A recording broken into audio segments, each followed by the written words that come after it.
Hello साथियों, नमस्कार। आप सभी का स्वागत है हमारे ऑनलाइन प्लेटफॉर्म ज्ञान जीएस में।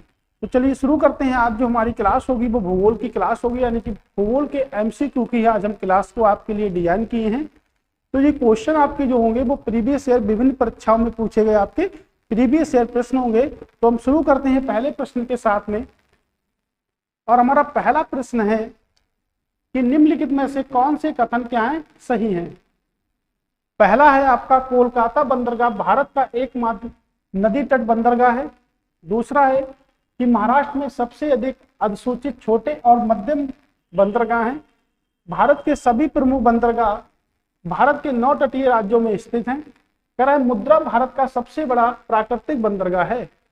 नीचे दिए गए कूटों में कौन से कथन सत्य हैं, यानी कि सही का प्रयोग करना है। कौन से कथन जो है हमारे क्या हैं सत्य हैं। कह रहा है केवल 1 और 2, 3 और 4, 1 3 4, 1 2 3, यानी कि आपको बताना है। तो पहले प्रश्न की हम बात करते हैं कि कोलकाता बंदरगाह भारत का एकमात्र नदी तट बंदरगाह है। बिल्कुल सही बात है ये, यानी कि ऑप्शन नंबर 1 आपका सही होगा। तो हम कह सकते हैं अगर हम इस ऑप्शन को देखेंगे तो आपका जो ऑप्शन नंबर अगर 1 सही है तो हमारा ए वाला जो प्रश्न बनता है, ए वाला वो क्या हो जाएगा आपका गलत हो जाएगा। यानी कि 3 और 4 तो हमारा हो नहीं सकता।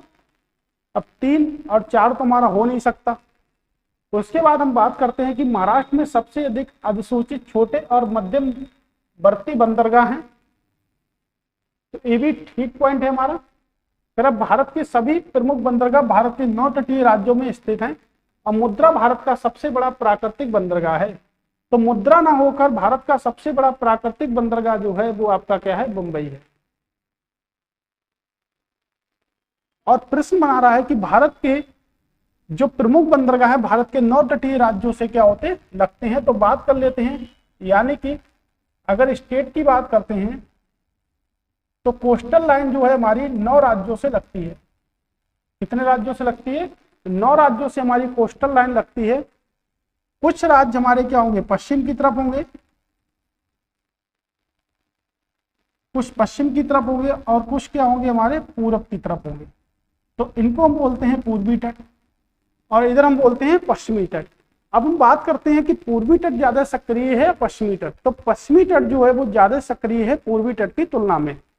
तो देखते हैं कि जो हमारा पॉइंट जो बनता है यहां से, यानी कि हम बात करेंगे तो गुजरात, महाराष्ट्र, गोवा, कर्नाटक और आपका केरल, यानी कि 5 राज्य हैं। कह रहा ओवरऑल क्या 9 राज्यों से लगती है क्या बंदरगाह की तटरेखा? तो कह सकते हैं आपके पश्चिम बंगाल,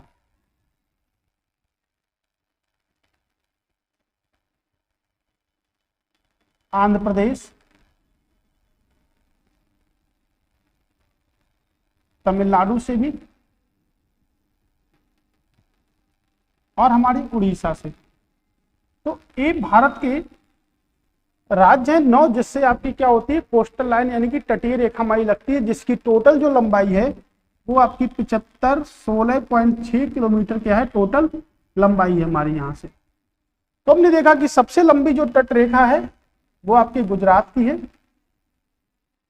सबसे लंबी तट रेखा की अगर हम बात करेंगे, तटीय रेखा की बात करते हैं तो वो कहाँ की होगी आपकी गुजरात की होगी। अगर हम यहीं से बात करते हैं कि पूर्वी घाट में सबसे लंबी तटरेखा किसकी होगी, तो पूर्वी घाट में सबसे लंबी जो तटरेखा होगी वो किसकी होगी आपके आंध्र प्रदेश की होती। अब प्रश्न ये भी बन सकता है कि किस राज्य से तटीय रेखा हमारी नहीं गुजरती है। तो आपका ए भी प्रश्न क्या है आंसर आपका ठीक है, यानी कि हमारा ऑप्शन 3 भी आपका ठीक होगा। तो अगर हम यहां से देख सकते हैं तो हमारा जो सही आंसर होगा वो क्या होगा आपका 1 2 3 हमारा राइट आंसर होंगे। और बंबई हमारा सबसे बड़ा प्राकृतिक बंदरगाह है। अगर हम सबसे गहरे बंदरगाह की बात करेंगे तो विशाखापट्टनम,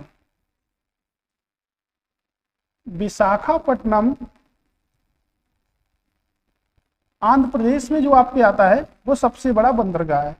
अब क्या करा, भारत सरकार के 12 स्वामित्व बंदरगाह हैं, जिसमें 6 क्या है पश्चिमी तट की ओर हैं और 6 आपके क्या है पूर्वी तट की ओर हैं।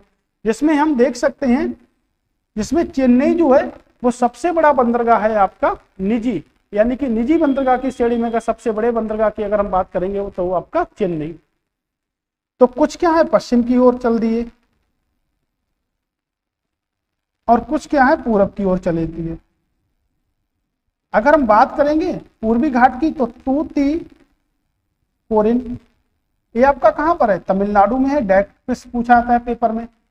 पूछते हैं कि विशाखापट्टनम या पारादीप की बात कर लेते हैं, ये आपके कहां पर है, उड़ीसा में है। ये आपके विशाखापट्टनम की बात कर लेते हैं तो ये आपके कहां पर है, आंध्र प्रदेश में है। अगर हम यहां से बात करेंगे तो कांडला की बात कर लेते हैं यहां से। और उसके बाद अगर हम यहां से बात करते हैं तो जवाहरलाल नेहरू, और फिर हम बात कर लेते हैं बंबई की। ऐसे कुल 12 हैं हमारे पास में जिनको केंद्र सरकार का क्या है, स्वामित्व प्रदान है। तो यहाँ पे हमने बात कर ली, पेपर में प्रश्न डायरेक्टली पूछा आता है कि पारादीप बंदरगाह आपके भारत के किस राज्य में है, तो वो आपके किस राज्य में है, उड़ीसा में है। पूछा था तूतीकोरिन किस राज्य में है, तो वो आपके तमिलनाडु राज्य में है। पूछा था कांडला किस राज्य में है, तो वो आपके गुजरात में है। और कोलकाता पोर्ट की अगर हम बात कर लेते हैं यहां से,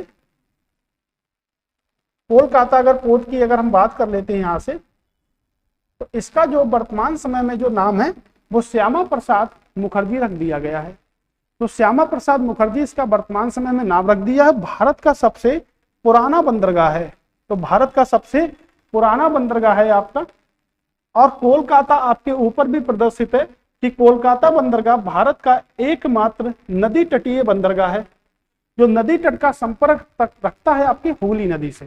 किस नदी से रखेगा, हुगली नदी से। यानी कि हम कह सकते हैं कि जो कोलकाता है वो आपके हुगली नदी के क्या है, किनारे भी है।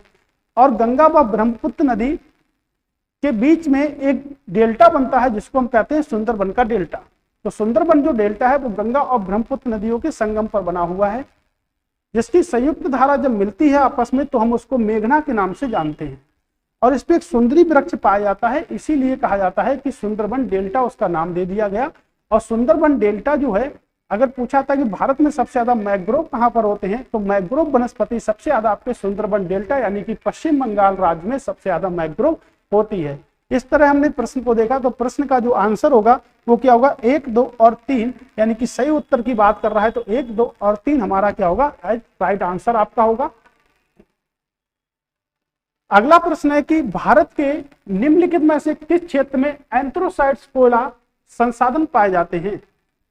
यानी कि एंथ्रोसाइट्स कोयले की बात कर रहा है, कहां पर पाए जाते हैं, जम्मू कश्मीर, कृष्णा गोदावरी बेसिन या ब्रह्मपुत्र घाटी। नीचे दिए गए कूटों का प्रयोग कर सही उत्तर का चयन कीजिए, केवल 1, केवल 2 और 3, केवल 1, 3 और 1, 2, 3। तो हम देखते हैं कि जो हमारा कोयला होता है वो कितने प्रकार का होता है। तो यहां से हम बात कर सकते हैं कि जो हमारा कोयला होगा, तो कोयला जो होता है भारत में कहां पर पाया जाता है। सबसे पहला प्रश्न तो यही बनता है, तो गोंडवाना लैंड,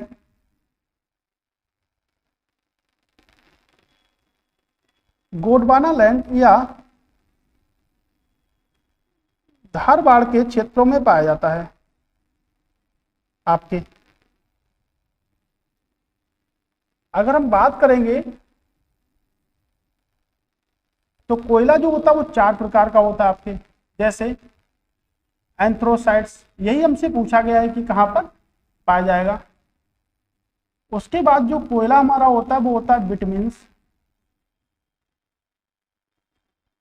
फिर जो हमारा कोयला होगा वो होगा लिग्नाइट। और उसके बाद जो कोयला होगा वो आपके क्या होंगे, पिट कोयला। यानी कि कोयला जो होता है वो 4 प्रकार का होता है, जिसमें सबसे अच्छा कोयला जो हमारा होता है वो आपके एंथ्रोसाइट्स कोयला सबसे अच्छा हमारा होता है। अगर हम बात करें तो रानीगंज, रानीगंज की अगर हम बात कर लेते हैं तो आपके पश्चिम बंगाल में है और कोयले का सबसे पुराना क्षेत्र है। अगर हम झारिया की बात करते हैं तो झांसे झारिया, झांसे झारखंड। तो कोयले का सबसे बड़ा क्षेत्र अगर कहीं पाया जाता है तो वो आपके झारखंड में पाया जाता है। और कोयले के सबसे पुराने क्षेत्र की अगर हम बात करेंगे तो हम उसको कहेंगे रानीगंज। तो कोयले का सबसे पुराना क्षेत्र जो हमारा होता है वो क्या होता है, रानीगंज होता है। और उसके बाद अगर हम यहाँ से बात कर लेते हैं कि लिग्नाइट कोयला कहाँ पाया जाता है, तो न्यू नेवली में आपके तमिलनाडु में होता है। कहां पर होता है? आपके तमिलनाडु में। और पिट कोयले की बात करेंगे तो दलदली क्षेत्रों में पाया जाता है और सबसे बेकार किस्म का कोयला होता है। आपके सबसे बेकार किस्म का क्या होता है? कोयला आपका होता है। तो अगर हम इसकी सही आंसर की बात करेंगे तो जम्मू कश्मीर आपका हो गया। कृष्णा गोदावरी की अगर हम बात करेंगे तो गोदावरी की यहां से अगर बात करते हैं तो नासिक के त्र्यंबकेश्वर से निकलती है। तो नासिक किस नदी के किनारे हो गया? आपके गोदावरी नदी किनारे हो गया। ब्रह्मपुत्र की बात करेंगे तो अरुणाचल प्रदेश और असम के साथ सीमा बनाती है ब्रह्मपुत्र नदी, और यहां पर आपके कोयला के क्षेत्र भी पाए जाते हैं। तो इसका सही आंसर क्या होगा? यानी जम्मू कश्मीर भी होगा, कृष्णा गोदावरी बेसिन भी होगा, और ब्रह्मपुत्र नदी भी होगी। यानी कि आंसर क्या सही होगा हमारा? 1, 2, 3 राइट आंसर हमारा होगा। मोस्ट इंपॉर्टेंट प्रश्न था। मूव करते हैं नेक्स्ट प्रश्न की ओर। करेक्ट कौन सा राज्य म्यांमार के साथ अपनी सीमा साझा नहीं करता है? अरुणाचल प्रदेश, मिजोरम, मणिपुर और सिक्किम। तो अरुणाचल प्रदेश तो आपका सीमा साझा करता है, मिजोरम भी करेगा, मणिपुर भी करेगा, और नहीं करेगा तो सिक्किम नहीं करेगा। सिक्किम नहीं करेगा यानी कौन सा नहीं करता? आपके सिक्किम नहीं करता। तो सिक्किम की जगह कौन करेगा? यानी कि ये 3 राज्य हैं वो तो आपके कर ही रहे हैं, और उनके साथ में जो सीमा को स्पर्श करेगा कौन करेगा? नागालैंड करेगा। कौन करेगा? नागालैंड करेगा। तो कितने किलोमीटर की सीमा बनाते हैं भारत के साथ? यानी कि भारत के 4 राज्यों को स्पर्श करती है म्यांमार की सीमा। तो भारत के 4 राज्य कौन कौन से हो गए? आपके अरुणाचल प्रदेश हो गया, नागालैंड हो गया, मणिपुर हो गया, और आपके मिजोरम हो गया। अगर हम यहाँ से बात करते हैं कि भारत की सबसे लंबी जो सीमा स्पर्श की जाती है वो किससे की जाती है? बांग्लादेश से। तो बांग्लादेश से अगर हम देख लेते हैं कि कितने भारतीय राज्य लगते हैं, तो 5 स्टेट लगते हैं भारत के। तो वो 5 स्टेट कौन कौन से हुए? सबसे पहले हमने लिख लिया असम को, उसके बाद मेघालय,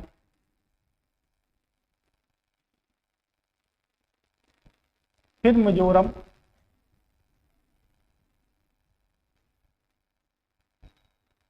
पश्चिम बंगाल और आपके त्रिपुरा। यानी कि 5 वो स्टेट जो किससे स्पर्श होते हैं? जो स्पर्श होते हैं हमारे बांग्लादेश की सीमा से। तो बांग्लादेश की जो सीमा है वो आपकी 4096.7 किलोमीटर की क्या है? आपकी सीमा लगती है भारत के साथ में। और जिसमें त्रिपुरा एक ऐसा राज्य है जो तीनों ओर से किससे घिरा है? बांग्लादेश की सीमा से घिरा हुआ है। तो त्रिपुरा एक ऐसा राज्य है जो तीनों ओर किससे घिरा हुआ है? बांग्लादेश की सीमा से घिरा हुआ है। अगर यहां से हम बात कर लेते हैं अरुणाचल प्रदेश की, तो अरुणाचल प्रदेश की अगर हम यहां से बात करते हैं तो अरुणाचल प्रदेश एक ऐसा राज्य है भारत का जिससे 3 देशों की सीमा लगती है। जैसे चाइना की सीमा लगती है, यानी कि चीन की सीमा लगती है, फिर भूटान की सीमा लगती है इससे, और फिर इससे जाके आपके म्यांमार जो हमने ऊपर पढ़ा उसकी भी सीमा लगती है। अब अगर हम यहाँ पे मिजोरम को देख लेते हैं, मिजोरम, तो मिजोरम आपके इसमें भी है, मिजोरम आपके इसमें भी है। यानी कि मिजोरम की जो सीमा है, मिजोरम राज्य है जो वो आपके बांग्लादेश और आपके म्यांमार दोनों से सीमा बनाता है। तो भारत के अगर पड़ोसी देश की बात कर लेते हैं, भारत का एक पड़ोसी देश और भी है आपका नेपाल। तो नेपाल भी कहीं ना कहीं सीमा हमारे साथ में बना रहा होगा। तो नेपाल की अगर हम बात यहां से करते हैं तो नेपाल भी 5 स्टेट के साथ क्या करता है? सीमा शेयर करता है। तो नेपाल की बात कर लेते हैं, जैसे उत्तर प्रदेश के साथ सीमा शेयर कर दी नेपाल ने। उत्तर प्रदेश के बाद में कहां से कर देता है? उत्तराखंड से कर देता है, आपके सीमा को शेयर कर देता है। उसके बाद में पश्चिम बंगाल से भी कर लेता है, आपके पश्चिम बंगाल हो गया, आपके सिक्किम से कर लेता है, और कहां से कर रहा है? आपके बिहार से कर रहा है। तो 5 भारतीय राज्य हैं जिससे क्या करी जाती है, सीमा स्पर्श की जाती है। तो 5 भारतीय राज्यों से सीमा स्पर्श करता है नेपाल। ऐसे भारत से 17 राज्य समीपवर्ती देशों के साथ सीमा स्पर्श करते हैं, यानी कि 7 देश और 17 भारत के राज्यों के साथ सीमा स्पर्श की जाती है। तो अगर नेपाल की यहां से बात कर लेते हैं तो नेपाल की जो लेंथ है वो आपकी 1751 किलोमीटर की बाउंड्री लाइन शेयर करता है। तो प्रश्न क्या बनता है पेपर में, इसी टाइप का प्रश्न बनेगा कि निम्नलिखित में से कौन सा राज्य है जो बांग्लादेश की सीमा को स्पर्श नहीं करता, कौन सा राज्य है म्यांमार की सीमा को स्पर्श नहीं करता, ऐसा कौन सा राज्य है जो नेपाल की सीमा को स्पर्श नहीं करता। तो ऐसे बहुत सारे हमारे भारतीय राज्य हैं जिसके अंतर्गत हम इस बात की चर्चा की हमने। तो आप देखिएगा इंपॉर्टेंट है, उत्तर प्रदेश के साथ सबसे ज्यादा जिलों के साथ सीमा स्पर्श करता है, यानी कि 7 जिलों के साथ नेपाल। अगला प्रश्न है हमारा, जो जिला दरगाह किस पर्वत श्रृंखला में स्थित है। तो अगर इसके प्रश्न की अगर हम बात कर लेते हैं तो आपके सिक्किम की जगह क्या होगा, आपका नागालैंड होगा। आइए, जो जिला दरगाह किस पर्वत श्रृंखला में स्थित है, जस्कर पर्वत श्रृंखला में, लद्दाख श्रृंखला में, पूर्वी काराकोरम श्रृंखला में या काराकोरम श्रृंखला में, धौलाधार श्रृंखला में। क्या होगा ठीक आंसर हमारा, देख लेते हैं। भारत का सबसे ऊंचा एक बिंदु है जो आपका बैटलफील्ड है, जिसे हम कहते हैं सियाचिन ग्लेशियर। क्या कहते हैं, सियाचिन ग्लेशियर। भारत का सबसे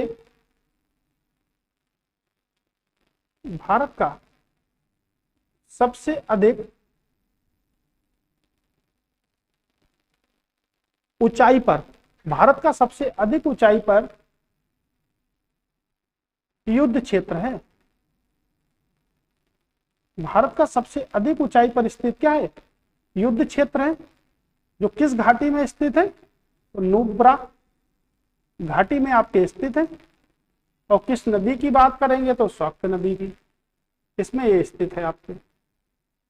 आइए बात करते हैं प्रश्न की। तो जो जिला जो दरगाह है वो किस श्रृंखला में स्थित है, आपके कश्मीर और लद्दाख को जोड़ता है।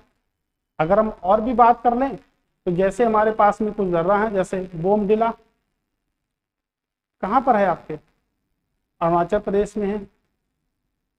रोहतांग की बात करेंगे तो आपका कहाँ पर होगा, हिमाचल प्रदेश। सिपकिला हिमाचल प्रदेश। लिपुलेख की बात करते हैं तो आपके उत्तराखंड यानी कि यूके। नाथुला की बात करते हैं तो आपके सिक्किम।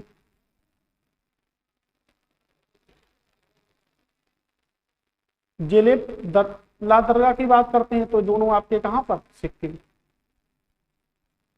तो कुछ इंपॉर्टेंट है। रोहतांग दर्रे में अटल सुरंग का निर्माण किया गया है, और जिसको अब हम अटल सुरंग कहते हैं, पहले उसको क्या कहते थे, रोहतांग दर्रा कहते थे। तो कुछ हमारे दर्रा है। आंसर क्या होगा आपका, आंसर हमारा सही होगा तो होगा option number B, right answer हमारा होगा। अगले क्वेश्चन की ओर मूव करते हैं। अगला प्रश्न है हमारा कि निम्नलिखित में से कौन सी पृथ्वी की सतह की सबसे निकटतम परत है जिसमें सभी मौसमी घटनाएं होती हैं। ऐसी कौन सी परत है जिसमें सभी मौसमी घटनाएं होती हैं, मध्यमंडल, क्षोभ मंडल, आयन मंडल या समताप मंडल। तो हम देखते हैं समताप मंडल जो होता है तो मौसमी घटनाओं से मुक्त होता है, मौसमी घटनाओं से मुक्त होता है। और जब मौसमी घटनाओं से जब मुक्त होगा तो इसमें क्या उड़ेंगे, तो इसमें हम कह सकते हैं इसमें क्या चलते हैं, वायुयान चलते हैं। क्या चलते हैं, वायुयान चलते हैं। और ओजोन परत किसमें पाई जाती है, तो समताप मंडल में क्या पाई जाती है, ओजोन परत। तो सूर्य से आने वाली पराबैंगनी किरणों को अवशोषित करती है, यानी कि सूर्य से आने वाली जो आपकी अल्ट्रावायलेट जो किरणें हैं, यानी कि जिनको कहते हैं पराबैंगनी किरणें, उनको अवशोषित करने का जो कार्य करती है वो कौन करती है, आपकी ओजोन परत करती है। तो ओजोन परत संरक्षण दिवस अगर हम बात करेंगे तो 16 सितंबर को ओजोन परत संरक्षण दिवस बनाते हैं। तो ओजोन परत संरक्षण दिवस 16 सितंबर को बनाते हैं। ओजोन परत क्या करती है, जो सूर्य से आने वाली जो हमारी पराबैंगनी किरणें हैं उनको अवशोषित करने का जो कार्य करती है वो कौन करती है, हमारी ओजोन परत उसका कार्य करती है। अगर हम बात करेंगे कि पृथ्वी की सबसे निकटतम परत कौन है जिसमें मौसमी घटनाएं होती हैं, तो मौसमी घटनाएं जिसमें होती हैं उसको हम कहते हैं क्षोभ मंडल। वो आंसर हमारा क्या होगा, क्षोभ मंडल। तो सभी मौसमी घटनाएं होती हैं। तो मौसमी घटनाएं जैसे आंधी, तूफान, चक्रवात,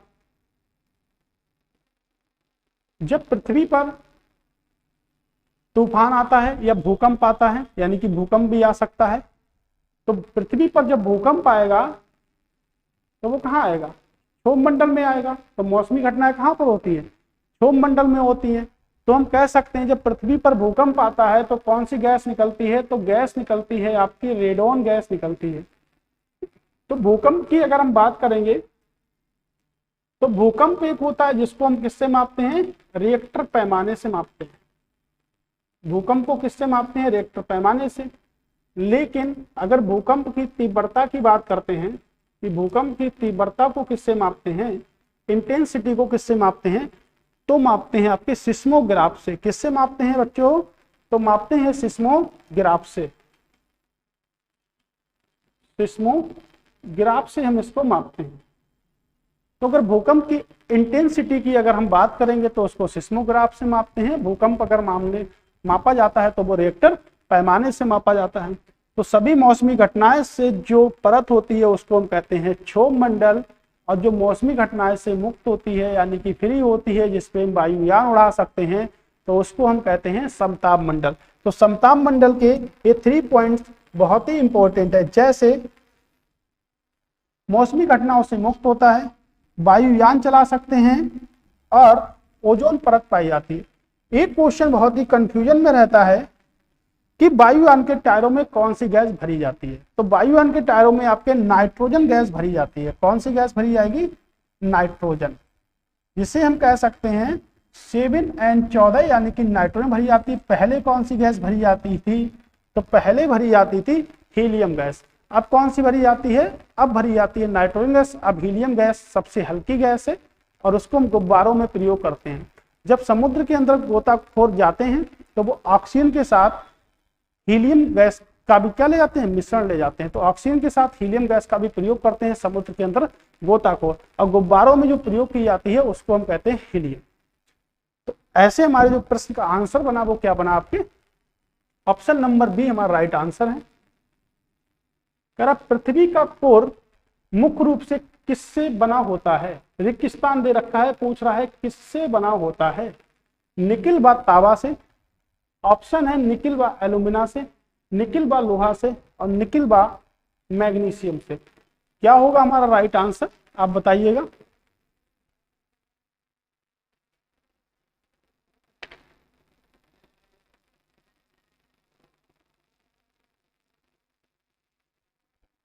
तो पृथ्वी की अगर हम कोर की बात करेंगे तो ये आपका लोहा का निकिल और आपके ऑक्सीजन से बना होता है। किससे बना होता है, आपके ऑक्सीजन से बना होता है। अगर हम पृथ्वी की बाहरी सतह की बात करेंगे तो वो आपकी सिलिका और एल्यूमिनियम की बनी होती है। बात करेंगे पृथ्वी पर कितने प्रतिशत ऑक्सीजन पाया जाता है, तो पृथ्वी पर सबसे ज्यादा जो ऑक्सीजन पाया जाता है वो आपके अप्रोक्स वैल्यू 46.6%, या हम कह सकते हैं 49% ऑक्सीजन पाई जाती है पृथ्वी पर। तो पृथ्वी पर जो ऑक्सीजन का प्रतिशत है वो 49% है। लेकिन अगर हम बात करते हैं एटमॉस्फेयर में, एटमॉस्फेयर यानी कि वायुमंडल में अगर हम यहां से बात करते हैं, तो वायुमंडल की अगर हम बात करते हैं तो वायुमंडल में जो हमारे नाइट्रोजन का प्रतिशत है वो कितना है आपके, वो आपके 78% है। लेकिन अगर हम यहां से बोल दें कि जो नाइट्रोजन के प्रतिशत के बाद जिसका प्रतिशत आपका आता है यानी कि ऑक्सीजन का जो प्रतिशत आपका होगा वो कितना होगा, 20.9, यानी कि अगर अप्रॉक्स की बात करेंगे तो 21% क्या होती है, हमारी ऑक्सीजन होती है यहाँ पर। और पृथ्वी पर जो ऑक्सीजन होती है वो कितनी होती है आपकी, 49% हमारी ऑक्सीजन होती है। उसके बाद अगर हम बात करेंगे तो आर्गन, आर्गन जो होती है 0.93% होती है। एकमात्र ऐसी अक्रिय गैस है जो पृथ्वी के वायुमंडल में पाई जाती है। उसके बाद अगर CO2 की बात करेंगे तो 0.003% क्या होती है, आपकी कार्बन डाइऑक्साइड होती है। तो अगर राइट आंसर की बात करेंगे तो हमारा राइट आंसर क्या होगा, इसमें अगर हम ऑक्सीजन को भी मिक्स कर लेते तब भी हमारा सी आंसर ही सही होता। बाहरी सतह मैंने बताया आपको जो सिलिका और एल्यूमिना से हमारी बनती है। तो हमने देखा कि वायुमंडल बोले या इसको वातावरण बोले, सबसे ज्यादा कौन सी गैस पाई जाएगी, तो सबसे ज्यादा गैस हमारी पाई जाएगी वो आपकी नाइट्रोजन गैस सबसे अधिक मात्रा में हमारी पाई जाती है। तो हमारा राइट आंसर क्या होगा, ऑप्शन नंबर सी हमारा क्या होगा, राइट आंसर होगा। अगला प्रश्न है कि निम्नलिखित में से किस विद्वान ने जियोग्राफी शब्द दिया या गढ़ा? हेरोडोटस, गैलीलियो, इरेटोस्थनी या अरस्तु? अरस्तु को हम जीव विज्ञान का जनक कहते हैं। जीव विज्ञान का जनक किसे कहते हैं, तो फादर ऑफ बायोलॉजी किसे कहते हैं, अरस्तु को कहते हैं। अगर हम बात करेंगे कि जीव विज्ञान किसे कहते हैं, तो जीवधारियों का अध्ययन जिसके अंतर्गत किया जाता है उसको हम क्या कहते हैं, जीव विज्ञान कहते हैं। लेकिन ये डिफिनेशन हमारी किताबों में ही होती है, लेकिन ओरिजिनल डिफिनेशन क्या होती है ये आप समझे कि जीव विज्ञान की वह शाखा जिसके अंतर्गत जीवधारियों का अध्ययन किया जाता है। आप कहोगे बात तो वही है जो आपने बोला, लेकिन जीवधारी कैसे, जीवित या मृत, ये दोनों। तो जीव विज्ञान की वह शाखा जिसके अंतर्गत जीवधारियों, अब आपको लगाना है ब्रैकेट और उसमें लिखना है जीवित प्लस मृत दोनों का अध्ययन किया जाता है, उसको हम क्या कहते हैं, बायोलॉजी कहते हैं। यानी कि जीवित प्लस मृत दोनों का अध्ययन जिसके अंतर्गत किया जाता है उसको हम क्या कहते हैं, उसको हम बायोलॉजी कहते हैं। तो हमने देखा बायोलॉजी का जनक क्या है, आपके अरस्तु हैं। गैलीलियो की बात करेंगे तो इन्होंने दूरदर्शी या दूरबीन की खोज की थी। दूरदर्शी या दूरबीन की खोज की थी। जिस वर्ष न्यूटन की मृत्यु हुई उस वर्ष गैलीलियो का जन्म हो गया। सुनिएगा, जिस वर्ष न्यूटन की मृत्यु हुई उसी वर्ष गैलीलियो का जन्म हो गया। गैलीलियो इटली के निवासी थे और न्यूटन आपके जर्मनी के निवासी थे। गति के नियम किसने दिए, आपके न्यूटन ने दिए थे। गुरुत्वाकर्षण का बल किसने दिया, तो न्यूटन ने दिया। ये ग्रेविटेशनल फोर्स की बात अगर करेंगे तो किसने दिया, अगर ग्रेविटेशनल फोर्स की बात करेंगे, स्मॉल जी की अगर हम बात करते हैं तो आपका होता है मीटर प्रति सेकेंड स्क्वायर। लेकिन अगर कैपिटल जी की बात करेंगे तो गुरुत्वाकर्षण नियतांक है, इसका जो वैल्यू होती है वो आपकी होती है न्यूटन मीटर स्क्वायर प्रति किलोग्राम स्क्वायर। आप देखिएगा ध्यान से, ग्रेविटेशनल जी की वैल्यू जो हमारी होती है वो आपकी इतनी होती है, लेकिन स्मॉल जी की वैल्यू आपकी 10 भी हो सकती है। क्योंकि अप्रोक्सीमेशन में अगर 5 से ज्यादा संख्या आती है आपके पॉइंट में तो हम उसको 10 की श्रेणी में लिख सकते हैं। अगर 9.4 होता है यहाँ पे तो हम उसको 9 मानते हैं। तो जो हमारा सही आंसर होगा वो क्या होगा, इरेटोस्थनीज। इतिहास का पिता कहते हैं, हिस्ट्री का पिता कहते हैं, कह सकते हैं father of history, father of history. लेकिन अगर यहीं से हम बात कर लें कि फादर ऑफ जियोग्राफी किसे कहेंगे, फादर ऑफ जियोग्राफी किसे कहेंगे, तो ठीक है टीएस को हम फादर ऑफ जियोग्राफी कहते हैं। आप समझिएगा, इरेटोस्थनीज ने जियोग्राफी का शब्द दिया था। तो हमारा राइट आंसर क्या होगा, ऑप्शन नंबर सी हमारा राइट आंसर होगा। अगले प्रश्न की ओर मूव करते हैं और देखते हैं अगला प्रश्न हमसे क्या बन पाता है या नहीं बन पाता है। अगला प्रश्न है कि नर्मदा नदी की बात कर रहा है कि अतिरिक्त कौन सी दूसरी नदी है जो कहां से निकलती है, अमरकंटक की पहाड़ियों से निकलती है। करा बेतवा नदी, ताप्ती नदी, महानदी या आपकी सोन नदी? क्या होगा ठीक आंसर हमारा? अगर मैं आपसे मैप की बात करता हूं, यहां से बना लेते हैं थोड़े से मैप को, भारत के अगर मैप की बात करता हूं यहां से, तो हमने अभी पढ़ा ये जो हमारा इस साइड का जो है आपका, ये आपका पश्चिमी तट है। इस साइड की अगर हम तट की बात करेंगे तो ये आपका पूर्वी तट है, लिख लेते हैं यहां से।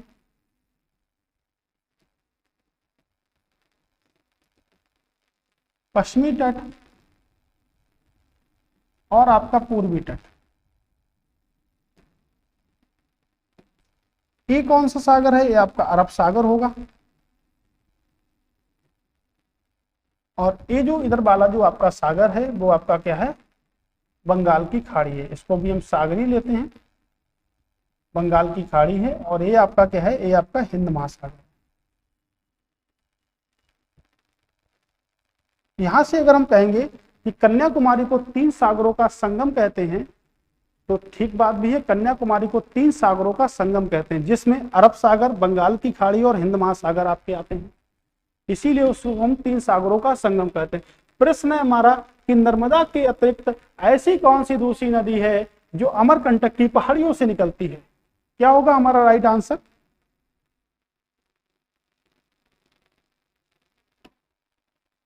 अगर हम बात करेंगे तो नर्मदा के बाद ऐसी आपकी सोन नदी है जो निकलती है कहां? अमरकंटक की पहाड़ियों से। अगर हम बात करेंगे नर्मदा की,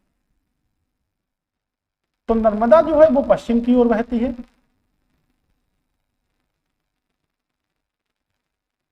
पश्चिम की ओर, जिसकी लंबाई है हमारी 1312 किलोमीटर। सोन नदी की बात करेंगे तो अमरकंटक की पहाड़ियों से निकलती है, लेकिन पूर्व की ओर बहती है। कहां बहती है? आपकी पूर्व की ओर बहती है।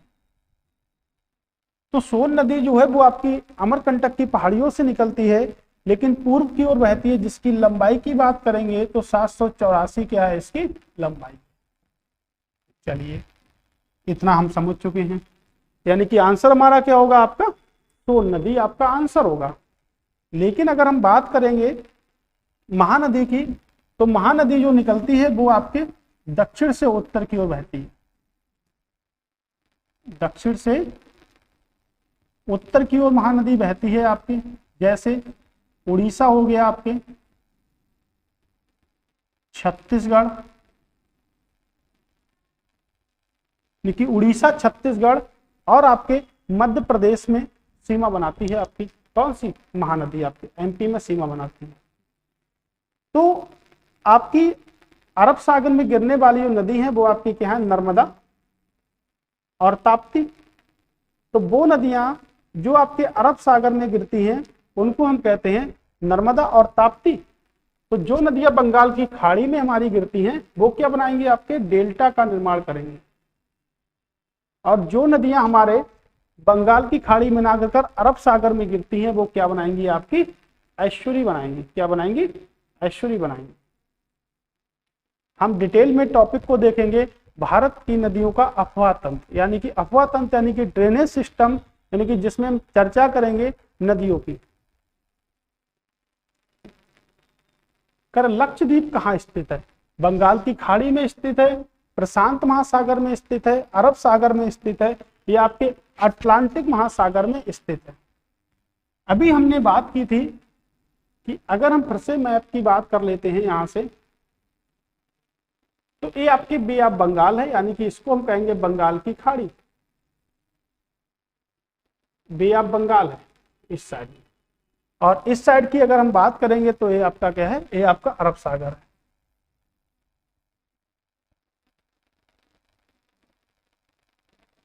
इस साइड में बात करेंगे तो ये क्या है? हमारा अरब सागर है। और इस साइड में अगर अभी हमने बात की तो ये हमारा क्या है? हिंद महासागर है।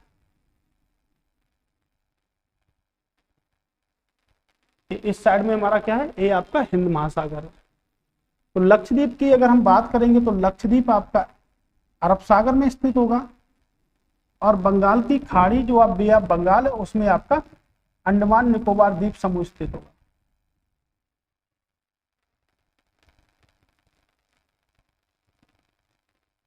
अंडमान निकोबार द्वीप समूह क्या होगा? उसमें स्थित होगा। तो इसका सही आंसर क्या होगा? आपका अरब सागर में स्थित होगा। अगर भारत के, अगर विश्व के सबसे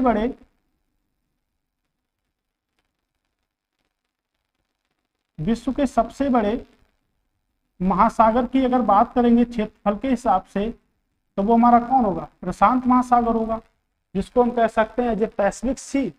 और दूसरे की बात करेंगे तो वो कौन होगा, आपका अटलांटिक महासागर होगा। और तीसरे की बात करेंगे तो हिंद महासागर होगा। यानी कि भारत विश्व में कितने महासागर हैं, तो विश्व में कुल मिला के आपके 5 महासागर हैं, जिसमें सबसे बड़ा आपका प्रशांत महासागर हो गया, उसके बाद में जो हमारा महासागर हो गया वो अटलांटिक महासागर हो गया, और तीसरा जो हमारा महासागर हो गया वो आपका हिंद महासागर हो गया। ठीक है, ऐसे हमने देखा। अंडमान निकोबार अगर द्वीप समूह की बात करेंगे तो ये कहाँ स्थित होगा, ये आपके स्थित होगा बंगाल की खाड़ी में। तो इसमें आपकी जो मेरियाना ट्रेंच है वो आपकी प्रशांत महासागर में स्थित है। मेरियाना ट्रेंच बोल दें, ये विश्व की सबसे गहरी खाई की अगर हम बात करें तो वो आपके मेरियाना ट्रेंच है, जो आपके कहाँ स्थित है, जो आपके फिलीपींस में स्थित है। कहाँ पर स्थित होगी हमारी, फिलीपींस में हमारी स्थित होगी। तो मैंने देखे 3 सबसे बड़े महासागर, क्या कहते हैं हम इसको, रत्नाकर के नाम से जानते हैं। और क्षेत्रफल की दृष्टि से तीसरा सबसे बड़ा हमारा क्या है, महासागर है।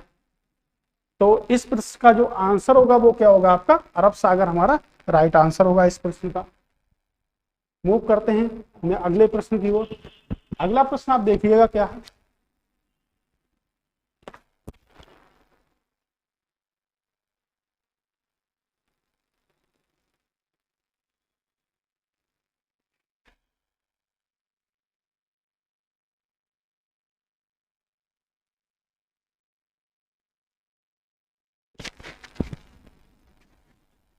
प्रश्न हमारा बता रहा है हमको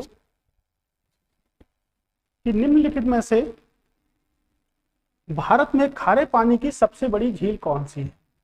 ऑप्शन है चिल्का झील, सांबर झील, लोनार झील या आपकी बुलर झील। क्या होगा राइट आंसर हमारा,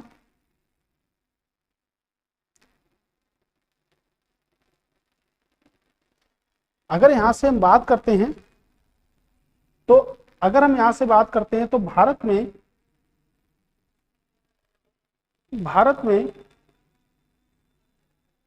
मीठे पानी, कौन से पानी, मीठे पानी की सबसे बड़ी झील,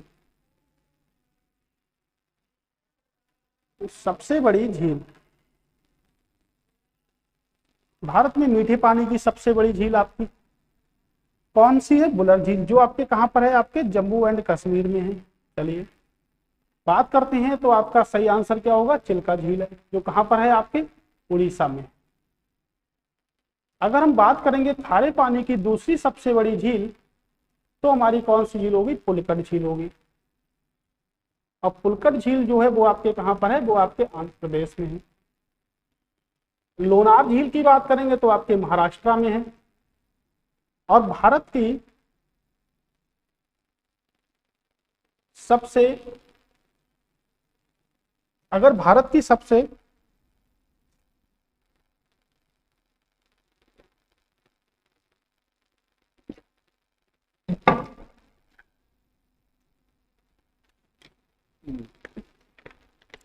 अगर हम भारत की सबसे लंबी झील की बात करेंगे तो वो वेमनाथ झील है आपकी। कौन सी झील है आपकी, वेमनाथ।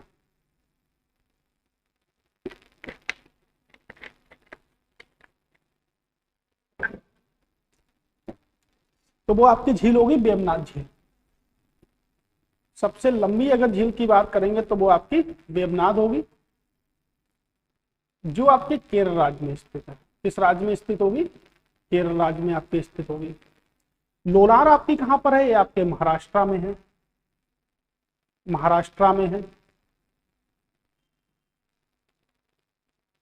और हम बात करेंगे सांबर की तो ये आपके कहां पर है, ये आपके राजस्थान में है। ठीक है, तो हमारा राइट आंसर क्या होगा, चिल्का झील। और दूसरी बात करेंगे तो पुलिकट झील हमारा राइट आंसर होगा। ठीक है, अगर हम और भी झीलों की बात कर लेते हैं, एक झील है हमारी जिससे हम कहते हैं केलोरी झील। प्रश्न ये बनता है कि कहां पर है, तो आंध्र प्रदेश में है। हिंदू नदियों के संगम पर है, तो आपके कृष्णा व गोदावरी 2 नदी हैं जिनके संगम पर केलोरी झील को बनाया गया है। तो राइट आंसर जो हमारा होगा वो क्या होगा, आपका चिल्का झील भारत में सबसे बड़ी खारे पानी की क्या है, आपकी झील है। अगला प्रश्न कि निम्नलिखित में से विश्व का सबसे बड़ा नदी द्वीप है? मुनरो, माजुली, मयूर द्वीप या तुपी नब्बा द्वीप? बात करते रहते हैं तो सही आंसर हमारा क्या होगा? सबसे बड़े द्वीप की अगर हम बात करें नदी द्वीप की तो सही आंसर होगा आपके माजुली। माजुली कहां पर है? तो ब्रह्मपुत्र नदी पर है। ब्रह्मपुत्र नदी पर किस राज्य में स्थित है? तो आपके असम राज्य में स्थित। तो ब्रह्मपुत्र नदी पर असम राज्य में आपका स्थित है माजुली द्वीप, जिसे हम कहते हैं 1,60,000 व्यक्तियों का घर है आपका। इसको कह सकते हैं कि इसमें 1,60,000 व्यक्तियों का घर भी इसको कहा जाता है, यहां पर निवास करते हैं। अगर हम विश्व के सबसे बड़े अगर द्वीप की बात करते हैं, नदी द्वीप की नहीं, विश्व का सबसे बड़ा नदी द्वीप जो है वो आपका माजुली है। अगर हम विश्व के सबसे बड़े द्वीप की बात करते हैं, सबसे बड़े अगर द्वीप की हम बात करते हैं तो वो आपका ग्रीनलैंड होगा। कौन सा होगा? ग्रीनलैंड। हम कह सकते हैं कि ग्रीनलैंड जो है आपके वो आपके आर्कटिक महासागर और आपके अटलांटिक महासागर, आर्कटिक महासागर और अटलांटिक महासागर में स्थित है आपके, यानी कि इन दो किनारों पर आपके स्थित है, जिसको हम कहते हैं ग्रीनलैंड द्वीप।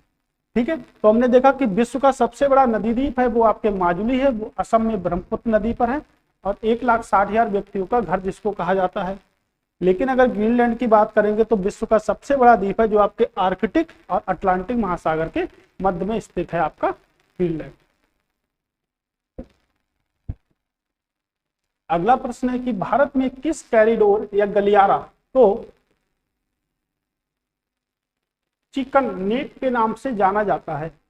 दिल्ली बंबई औद्योगिक गलियारा, सिलीगुड़ी गलियारा या करतारपुर गलियारा या कह सकते हैं पूर्वी तट पश्चिमी तट गलियारा? क्या होगा right answer? Very very most important प्रश्न है आपका।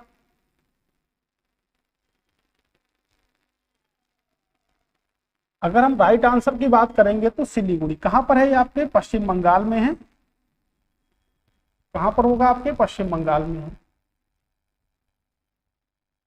इसको हम कहते हैं भारत के राज्य पश्चिम बंगाल में है, जो आपके नेपाल के साथ भी क्या करता है? सीमा को बनाता है और ये 28 किलोमीटर का है। इसकी अगर बात करेंगे तो 60 × 20 किलोमीटर की बात अगर हम करते हैं तो राइट आंसर हमारा क्या होगा? सिलीगुड़ी। प्रश्न इंपॉर्टेंट है, करंट अफेयर्स में भी पूछा गया है और बहुत ज्यादा इंपॉर्टेंट प्रश्न कह रहा है पोलावरम सिंचाई परियोजना के संदर्भ में कौन से कथन पर विचार कीजिए? कथन पर विचार कीजिए। पहला कथन है कि ये कृष्णा नदी पर स्थापित की जा रही है, यह केवल सिंचाई परियोजना है, इसका निर्माण उड़ीसा व आंध्र प्रदेश द्वारा संयुक्त रूप से किया जा रहा है। ऊपर दिए गए कथनों में कौन से कथन सही नहीं हैं? ये तो बढ़िया प्रश्न बन गया बहुत ही, कि कौन से कथन जो हैं वो सही नहीं हैं, यानी कि नहीं कथन बताना है कि कौन कौन से सही नहीं है। तो आपको बता दें कि पोलावरम जो परियोजना है ये आपकी कृष्णा नदी पर ना होकर आपके गोदावरी नदी पर। किस नदी पर है? आपके गोदावरी। तो पहला हमारा आंसर जो था वो क्या हो गया? आपका गलत हो गया। तो देख लीजिएगा, ये आंसर तो आपका कट ही जाएगा। कौन सा सही नहीं है की बात पूछ रहा है, तो 1 नंबर भी हमारा सही नहीं है, याद रखिएगा। तो किस नदी पर है? आपके गोदावरी नदी पर। मैंने अभी आपको बताया कि गोदावरी जो नदी है वो प्रायद्वीपीय भारत की सबसे लंबी नदी है। प्रायद्वीपीय भारत की सबसे लंबी नदी, जिसकी लंबाई की अगर हम बात करेंगे तो 1465 किलोमीटर क्या है इसकी लंबाई है। तो 1465 किलोमीटर भारत की सबसे लंबी नदी है आपकी गोदावरी नदी, जो त्र्यंबकेश्वर यानी कि नासिक से निकलती है आपके। तो पहला प्रश्न हमारा क्या हो गया? सही हो गया, क्योंकि पूछा जा रहा है। तो केवल 3 तो नहीं होगा, केवल 1 हो सकता है हमारा। उसके बाद हम बात करेंगे यह केवल सिंचाई परियोजना है, तो नहीं भाई, ये सिंचाई परियोजना नहीं है। इसकी अगर बात करेंगे तो सिंचाई परियोजना है आपकी, ये भी ठीक है। केवल की बात कर रहा है तो केवल सिंचाई परियोजना नहीं है, विद्युत उत्पादन भी करेगी, विद्युत उत्पादन भी करेगी, जलपूर्ति भी करेगी, यानी कि ये सिंचाई परियोजना नहीं है, सभी की परियोजना है। तो आंसर आपका 2 भी क्या हो गया, सही हो गया, क्योंकि इसमें पूछ रहा नहीं। तो ए वाला प्रश्न और ए वाला तो आपका कट हो गया। बचा 1 या 2, तीसरा देखते हैं। इसका निर्माण जो है वो उड़ीसा व आंध्र प्रदेश से किया जा रहा है, तो नहीं भैया, उड़ीसा इसमें शामिल नहीं है, इसमें आंध्र प्रदेश शामिल है। तो तीसरा भी कथन क्या है, रॉन्ग है। यानी कि सही आंसर की बात करेंगे तो आंसर हमारा क्या होगा, 1, 2, 3, यानी कि राइट आंसर हमारे क्या होंगे, 1, 2, 3 हमारे सही आंसर होंगे यहाँ से। ओके, तो अगर हमने बात की है तो हमारा नहीं की बात कर रहा है, तो नहीं जो होगा वो हमारा तीनों आंसर क्या होंगे, सही होंगे। सही आंसर आपके सामने मैंने प्रस्तुत कर दिए हैं। ये उड़ीसा में ना होकर कहां पर है, सिर्फ संयुक्त परियोजना आंध्र प्रदेश के द्वारा है। ठीक है, अगले प्रश्न की बात कर सकते हैं। अगला प्रश्न हमारे बांधों से संबंधित है। कह रहा बांध तथा उन नदियों के जोड़े बनाइए जिन पर वे हैं। तो उकाई की अगर हम बात करेंगे तो उकाई आपके ताप्ती नदी पर है। हीराकुंड की बात करेंगे तो आपके महानदी पर है। राणा प्रताप की बात करेंगे तो चंबल है। और थिन की बात करेंगे तो आपके रावी नदी पर है। देख लीजिएगा, पहले का चौथा यानी कि पहले का 4 नंबर होगा, फिर तीसरा नंबर होगा। तो आंसर आपका कौन सा सही है। ये प्रश्न बहुत ही सरल होते हैं, बहुत ही ज्यादा कठिन होते हैं, इसको कहते हैं क्रोनोलॉजी ऑर्डर। तो अगर हम देखेंगे तो अगर हमने ये प्रश्न निकाल लिए तो बिल्कुल सिंपल है कि तीसरे का दूसरा ही होगा, ये निकल सकते हैं। अगर हमें इसमें एक भी पता है, अगर मान लीजिए आपको उकाई पता है जो आपके गुजरात में है, ताप्ती नदी पर बनाई गई है, तो हम कह सकते हैं कि पहले का 4 होगा, तो पहले का 4 ऑप्शन नंबर क्या होगा, 1 सही होगा। बात करें, अगर हम बात करें हीराकुंड की और एक अगर हम बात करते हैं भागड़ा नागल की, तो क्या डिफरेंस है भागड़ा नागल और हीराकुंड में। अगर हम बात करेंगे, आप देखिएगा डिफरेंस समझिएगा, थोड़ा ऊपर से लेते हैं यहां से। भारत का सबसे ऊंचा बांध, आप डिफरेंस समझिएगा, भारत का सबसे ऊंचा बांध, राइट। उसके बाद प्रश्न है कि भारत का सबसे लंबा बांध, भारत का सबसे बड़ा बांध। अगर हम 3 प्रश्नों की बात कर सकते हैं तो तीनों प्रश्न क्या हैं, अपने में एक प्राथमिकता रखते हैं। अगर हम बात करेंगे कि भारत का सबसे ऊंचे बांध की बात करेंगे, भारत का सबसे ऊंचे बांध की अगर बात करेंगे तो टिहरी बांध।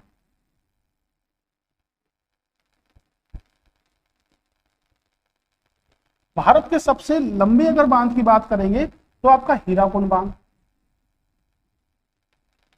और भारत के अगर सबसे बड़े बांध की बात करेंगे तो आपके भागड़ा नागल बांध। आप डिफरेंस समझिएगा। चलिए बात करते हैं। और ये आपके किस नदी पर है, ये आपके सतलज नदी पर है। हीराकुंड आपके किस नदी पर है, महानदी पर है। और टिहरी की बात करेंगे तो ये आपके भागीरथी नदी पर। किस नदी पर है, आपके भागीरथी नदी पर। ये डिफरेंस है हमारा, और मोस्ट इंपोर्टेंट पॉइंट बनते हैं आपके पेपर में कि सबसे बड़ा जो बांध होगा वो हमारा क्या होगा, भागड़ा नागल बांध होगा आपके सतलज नदी पर। हमारा राइट आंसर होगा। नेक्स्ट की ओर मूव करते हैं कि भारत यानी कि गुजरात भारत में नमक का सबसे बड़ा उत्पादक है। शोक की अगर बात करेंगे तो किसको बंगाल का शोक कहते हैं, तो दामोदर नदी को हम क्या कहते हैं, बंगाल का शोक कहते हैं। और कोसी नदी को हम किसका शोक कहते हैं, बिहार का शोक कहते हैं। कोसी नदी को हम कह सकते हैं बिहार का शोक, और दामोदर नदी को हम बंगाल का शोक भी कह सकते हैं। अगला प्रश्न इंपॉर्टेंट है कि गुजरात भारत में नमक उत्पादन का सबसे बड़ा उत्पादक है, क्योंकि उसके पास विस्तृत शुष्क तट है, उसके तटों के जल में नमक की मात्रा अधिक है, उसके पास विस्तृत उथले सागर हैं, खारे जल से नमक का उत्पादन करने के अतिरिक्त उसके पास खनिज नमक के भंडार हैं। अगर इस प्रश्न को देखा जाएगा तो गुजरात सबसे ज्यादा नमक का उत्पादन करता है और उत्पादन करता है आपके 71%। कितना नमक का उत्पादन करता है? तो 71% उत्पादन करता है किसका? नमक का। उसके बाद में राजस्थान करता है आपके जस्ट इसका उल्टा, कितना? 17%, जो सांबर झील के द्वारा होता है। तो उसके पास क्या है? शुष्क विस्तृत क्षेत्र है उसके पास में, इसीलिए गुजरात का जो नमक का उत्पादन है वो सबसे ज्यादा है, क्योंकि गुजरात की तटरेखा सबसे लंबी है। हमारे सभी तटरेखाओं में सबसे लंबी तटरेखा किसकी है? तो सबसे लंबी तटरेखा हमारे किसकी है? गुजरात की है।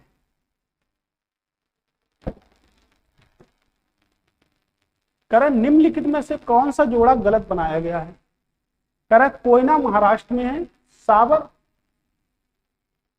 शरावती जो परियोजना है वो आपके कहां पर है? कर्नाटक में है। फिर कह रहा है बाली मेला परियोजना आपके उड़ीसा में है और सबरीगिरी परियोजना आपके गुजरात में है।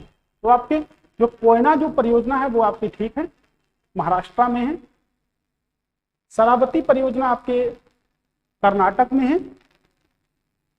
बाली मेला परियोजना जो आपके उड़ीसा में है और सबरीगिरी परियोजना जो है आपके गुजरात में ना होकर कहां पर है? आपके केरल में। कह रहा है कौन सा गलत बनाया गया है? तो गलत बनाया गया ऑप्शन नंबर डी क्या है? गलत बनाया गया। दामोदर घाटी परियोजना की अगर हम बात करेंगे, दामोदर घाटी परियोजना, तो दामोदर घाटी अगर परियोजना की हम बात करते हैं, ठीक है, तो दामोदर घाटी जो परियोजना है आपकी, वो आपकी स्वतंत्र भारत की पहली परियोजना है, जिसकी स्थापना करी गई थी 7 जुलाई 1948 को। तो स्वतंत्र भारत की पहली परियोजना आपकी दामोदर घाटी परियोजना है। इसकी स्थापना की गई थी 7 जुलाई 1948 को। और दामोदर को अभी मैंने पिछली क्लास में बताया था, यानी कि पिछले क्वेश्चन पे बताया था, बंगाल का शोक कहते हैं। तो मोस्ट इंपॉर्टेंट है। अगर सिंचाई की सबसे बड़ी परियोजना की बात करेंगे कि सिंचाई की भारत में सबसे बड़ी परियोजना कौन सी है, तो जायकवाड़ी सिंचाई परियोजना, ये आपके गोदावरी नदी पर है। किस नदी पर है? आपके गोदावरी नदी के तट पर है। तो गोदावरी नदी के तट पर आपकी जायकवाड़ी सिंचाई परियोजना है, तो भारत की सबसे बड़ी सिंचाई परियोजना आपकी है। तो इसका सही आंसर जो होगा वो क्या होगा? आपका केरल होगा, यानी कि ऑप्शन नंबर डी हमारा सही आंसर होगा। चलिए एक प्रश्न लो बनी गया आपका कि दामोदर नदी बंगाल का शोक कहा जाता है, क्योंकि इसमें प्रायः तबाही मचाने वाली बाढ़ आती है, इसके अधिकतम मृदा अपरदन होता है, इसके अनेक खतरनाक झरने बन जाते हैं, ये 12मासी नदी नहीं है। तो अगर बात करेंगे तो बंगाल का शोक क्यों कहेंगे भैया? शोक इसीलिए कहेंगे कि व्यक्ति क्या हो जाता है? तबाह हो जाता है। जब इसमें बाढ़ आती है तो व्यक्ति पूरी तरह से क्या हो जाता है? तबाह हो जाता है, नहीं व्यक्ति क्या होता है? बर्बाद हो जाता है, इसीलिए इसे बंगाल का शोक कहते हैं। अगर हम बात करेंगे बिहार, तो कोसी नदी को कहते हैं। किसका शोक कहते हैं? बिहार में कोसी नदी को कहते हैं। अगर हम कोसी रिवर की यहां से बात करते हैं, तो भारत में एकमात्र ऐसी नदी है कोसी नदी जो 7 धाराओं में बहती है। जब ये 7 धाराओं में यहां से बहती है तो बिहार को पूरी तरह से तहस नहस कर देती है। तो बिहार को पूरी तरह से क्या होता है? बाढ़ प्रभावित क्षेत्रों में आता है। इसीलिए यही कारण है कि बिहार में गरीबी का कारण आपकी कोसी नदी भी हो सकती है, एक बिहार की गरीबी का कारण। तो कोसी नदी को बिहार का शोक कहते हैं, दामोदर नदी को बंगाल का शोक कहते हैं हम लोग, ठीक है। जो परियोजना है दामोदर घाटी परियोजना, वो आपके 8 लाख हेक्टेयर में फैली हुई है। आपकी दामोदर घाटी परियोजना स्वतंत्र भारत की पहली परियोजना भी है आपके, ठीक है। तो हमने इसका देखा कि हमारा राइट आंसर क्या होगा? राइट आंसर हमारा होगा सी। आपका क्या होगा? राइट आंसर होगा। अगला है कि भारत में लोहा उत्पादन करने की लागत अन्य देशों की तुलना में किस कारण से काफी कम है? यानी कि पूछ रहा है कि भारत में लोहा जो है वो काफी कम मात्रा में होता है, क्यों होता है? खनिजों की कम मजदूरी, लौह अयस्क की काफी पूर्ति, या कोयले की काफी पूर्ति, या कोयला और लोहा एक ही क्षेत्र में पाए जाते हैं। तो स्पष्ट है कि लोहे की अगर बात करेंगे तो लोहे भी कई प्रकार के होते हैं, जैसे हेमेटाइट, मैग्नेटाइट। अगर लोहे के सबसे अच्छे रूप की बात करेंगे तो मैग्नेटाइट में 72% क्या होता है आपका, लोहा होता है। तो भारत में लौह अयस्क के लिए बहुत सारी खानें भी हैं। तो अगर खनिजों की बात करेंगे तो खनिजों के लिए प्रसिद्ध है आपके छोटा नागपुर का पठार। छोटा नागपुर का जो पठार है वो किससे संबंधित है, आपके खनिजों से संबंधित है, जिसे हम कहते हैं भारत का रूर।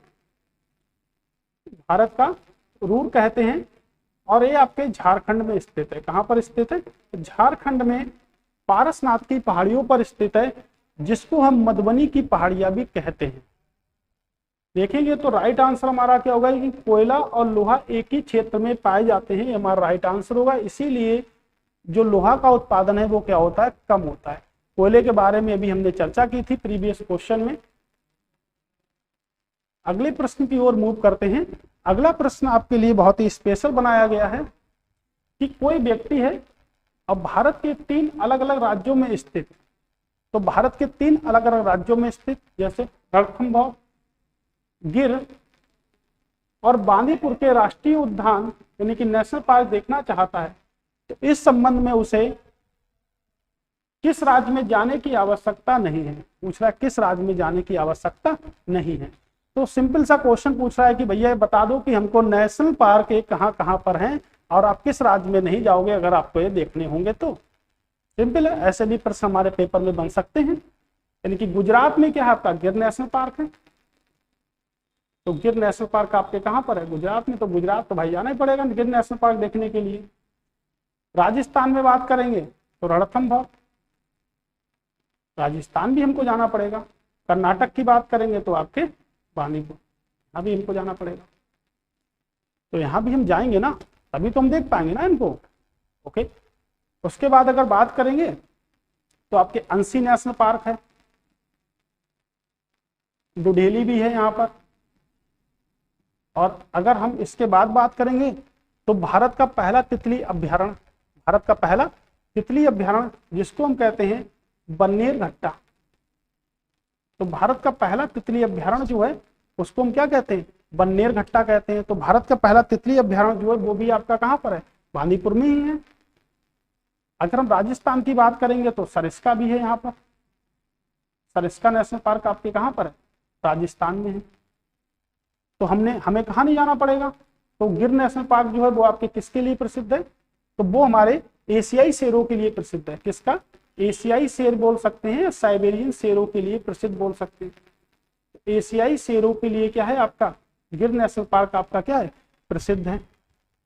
तो हमने देखा कि हमको कहाँ नहीं जाना पड़ेगा, तो हम नहीं जाएंगे भाई मध्य प्रदेश। मध्य प्रदेश से हमें संबंध ही नहीं रखना है। अगर हमको गिर देखना है, रणथंभौर देखना है और हमको देखना है आपका क्या, बांदीपुर, तो हमें कहाँ जाना पड़ेगा, तो हमको जाना पड़ेगा आपके मध्य प्रदेश नहीं जाना पड़ेगा, बाकी तीनों प्लेसेस पे हमको जाना पड़ेगा।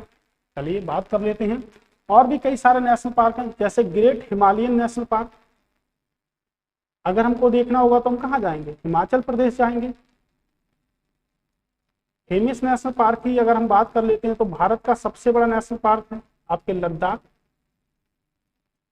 में बात कर लेते हैं, यानी कि भारत का सबसे बड़ा नेशनल पार्क है। उसके बाद अगर हम बात करेंगे कि भीतरकनिका नेशनल पार्क कहाँ पर है, और आपके सिंपलीपाल नेशनल पार्क कहाँ पर है, सिंपलीपाल नेशनल पार्क कहाँ पर है। साइलेंट वैली नेशनल पार्क की बात कर लेते हैं, silent valley, Jim Corbett. Silent valley आपके कहाँ पर है, केरल में है। सिंपलीपाल आपके उड़ीसा में है। जिम कॉर्बेट की बात करेंगे तो आपके कहाँ पर है, उत्तराखंड में है। भीतरकनिका आप बताइएगा कि कहाँ पर है। अगर और भी अगर बात करेंगे टडोबा, तो टडोबा आपके कहाँ पर है, महाराष्ट्र में है। तो मध्य प्रदेश के तो अभी हमने आपको एक भी नहीं बताया, क्योंकि मध्य प्रदेश में सबसे ज्यादा है आपके राष्ट्रीय उद्यानों की संख्या है मध्य प्रदेश में। ठीक है, अगर हम बात करेंगे काजीरंगा नेशनल पार्क, बहुत बड़ा कंफ्यूजन है स्टूडेंट के लिए, और कंचनजंगा नेशनल पार्क। तो आप देखिएगा कंचनजंगा जो नेशनल पार्क है वो आपके कहाँ पर है, वो आपके सिक्किम में है, लेकिन काजीरंगा नेशनल पार्क कहाँ पर है, आपके असम में है। याद रखिएगा आप, प्रश्न जब पेपर में आते हैं ना तो स्टूडेंट को सॉल्व करने में बहुत सारी कठिनाई होती है कि काजीरंगा को सॉल्व करें या कंचनजंगा को सॉल्व करें, सिक्किम लगाएं या असम लगाएं, ऑप्शन में दोनों ही मिलते हैं, क्योंकि एग्जामिनर भी बहुत क्या है होशियार हो चुका है कि स्टूडेंट की फीलिंग को क्या होता है वो समझ लेता है। तो अगर काजीरंगा की बात करेंगे तो असम, कंचनजंगा की बात करेंगे तो सिक्किम। और हम पढ़ेंगे एक विस्तृत टॉपिक जिससे हम देखेंगे कौन सा नेशनल पार्क किस लिए प्रसिद्ध है। ये पेपरों में बहुत सारा आता है कि कौन सा नेशनल पार्क है वो किस लिए प्रसिद्ध है, उसमें केस कौन कौन से जानवर रहते हैं, भारत का सबसे बड़ा कौन सा है, विश्व का सबसे बड़ा कौन सा है, या भारत का सबसे छोटा कौन सा है, कि नेशनल पार्क को आद्य भूमि की तर्ज पर घोषित किया गया था, ये नेशनल पार्क कब बना, उसको यूनेस्को में कब शामिल किया गया, ये सभी हम देखेंगे। अगर साइलेंट वैली को यहाँ से देखेंगे तो ये कहाँ पर है, आपके केरल में है।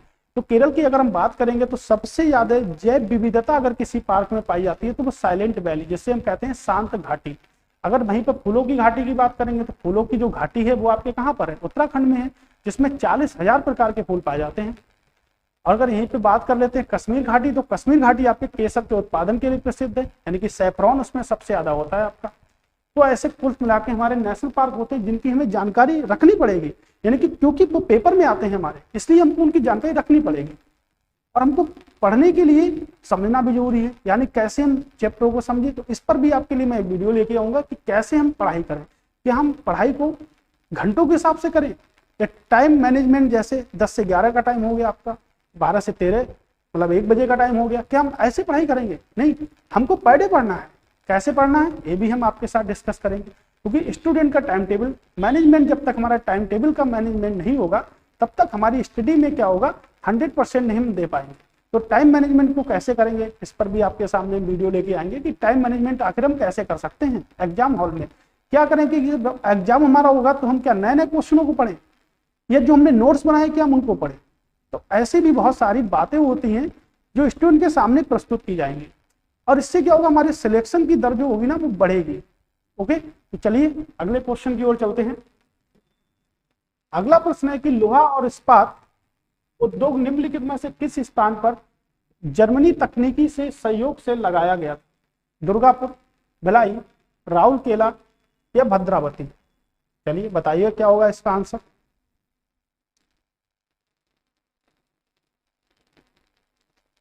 तो इसका सही आंसर होगा वो क्या होगा, आपके राउरकेला। भद्रावती की बात करेंगे तो ये कहां पर है, आपके कर्नाटक में है, और ये आपके जर्मनी के सहयोग से लगाया गया था। किसके सहयोग से लगाया गया था, आपके जर्मनी के सहयोग से यहां से लगाया गया था। अगर छत्तीसगढ़ की बात करेंगे तो ये आपके सोवियत संघ रूस के सहयोग से लगाया गया था। सोवियत संघ रूस के सहयोग से यहां से लगाया गया था। और एक पहला इस्पात संयंत्र है जो रेलों से संबंधित होगा। किससे संबंधित होगा, आपके रेलों से संबंधित होगा। अगर हम बात करेंगे दुर्गापुर की तो ये किसकी सहायता से लगाया गया, ये ब्रिटेन की सहायता से लगाया गया। एक हमारा और भी है जिसको हम कहते हैं बोकारो। तो बोकारो जो है वो आपके सोवियत संघ रूस, जिसको हम कहते हैं यूएसएसआर, या कह सकते हैं सोवियत संघ रूस। तो बोकारो आपके कहां पर है, बोकारो आपके झारखंड में है। अगर भिलाई की बात करेंगे तो ये आपके कहां पर है, आपके छत्तीसगढ़ में है। दुर्गापुर की अगर हम बात करेंगे तो ये आपके कहां पर है, पश्चिम बंगाल में। बात कर लेते हैं दुर्गापुर की, तो ये कहां पर है, आपके पश्चिम बंगाल में है, जिसको आपके ब्रिटेन की सहायता से लगाया गया। बोकारो की बात करेंगे तो ये आपके कहां पर है, आपके झारखंड में है। और भिलाई की अगर हम बात करेंगे तो ये कहां पर है, आपके छत्तीसगढ़ में है, जो रेल के लिए लोहा का उत्पादन करता है। और भारत का पहला भी है। आपके राउरकेला की बात करेंगे तो आपके जर्मनी के सहयोग से लगाया गया था राउरकेला को। भद्रावती की बात करेंगे तो क्या होगा, हमारा कर्नाटक होगा, जो हमारा भद्रावती में लगाया गया है। तो ये हमारे 20 क्वेश्चन आपके साथ हमने रखे हैं, आपके सामने प्रस्तुत किए हैं 20 क्वेश्चन को। ऐसे हम देख लेते हैं कि जो भी प्रश्न आपको मैंने पढ़ाए हैं, अगर आपको उसकी पीडीएफ चाहिए तो आप हमारे टेलीग्राम ग्रुप को क्या कर लें, ज्वाइन कर लें। उस पर क्या होता है, हम आपके लिंक शेयर कर देंगे, जिससे आपका जो लिखा हुआ जो पूरा जो कॉन्सेप्ट है यहाँ से जो हमने आपको पढ़ाया है यहाँ पर, और जो आपकी पीडीएफ है, वो दोनों चीजें आपको वहां से मिल जाएंगी। तो कृपया करके आप उसको डाउनलोड कर लें, यानी कि टेलीग्राम को आप डाउनलोड कर लें, और वीडियो के नीचे आपका लिंक लगा हुआ है तो उसके आपको क्या कर लें, उसी पे जाके हमारे टेलीग्राम ग्रुप को क्या कर ले, ज्वाइन कर ले, जिससे आपको एक हेल्प ये मिलेगी कि आपको नोट्स बनाने में क्या होगी, आसानी होगी।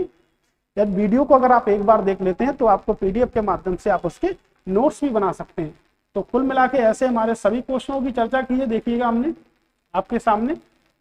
अगर आप अभी वीडियो पर उपस्थित हुए हैं तो आप कृपया पूरा जितने भी क्वेश्चन मैं करा चुका हूं इससे पहले हम एमसीक्यू फर्स्ट को भी देख चुके हैं, जो हमारे प्रीवियस ईयर क्वेश्चन थे। अब हम देखेंगे थ्योरी को। अब हम बात करेंगे थ्योरी की हम आपके सामने कई सारी वीडियो को भी रख चुके हैं। आपसे हमने बोला था कि हम आपके सामने कुछ वीडियो को प्रस्तुत करेंगे, तो 10 टॉपिक हम शुरुआत में प्रस्तुत करेंगे, जिसमें से मैं आपको 5 टॉपिक पढ़ा चुका हूँ, 5 टॉपिक आपके बच्चे हैं। तो कल हम देखेंगे ज्योग्राफी की क्लास को, यानी कि थ्योरी वाइज क्लास को देखेंगे। चलिए आज के लिए बस हम यहीं तक आपके साथ थे। कल आपसे हम फिर से मिलेंगे, तब तक के लिए आप देखते रहें हमारी वीडियो को और बताएं कि कमेंट्स बॉक्स में आपको वीडियो हमारी कैसी लगती है, जिससे क्या होगा, हम आपके लिए बेस्ट क्वेश्चन, अभी हम तैयारी बहुत ही अच्छे लेवल की करने वाले हैं। यानी कि जहां भी हमारे जीएस से प्रश्न पूछे जाएंगे, मेरा आपसे वादा है कि आपकी जीएस के प्रश्न आपके हटेंगे नहीं वहां से पेपर में। तो मैं आपके लिए बहुत ही अच्छे प्रश्न बना के लेके आ रहा हूं। ठीक है, तो मिलते हैं नेक्स्ट वीडियो में। ठीक है, तब तक के लिए नमस्कार।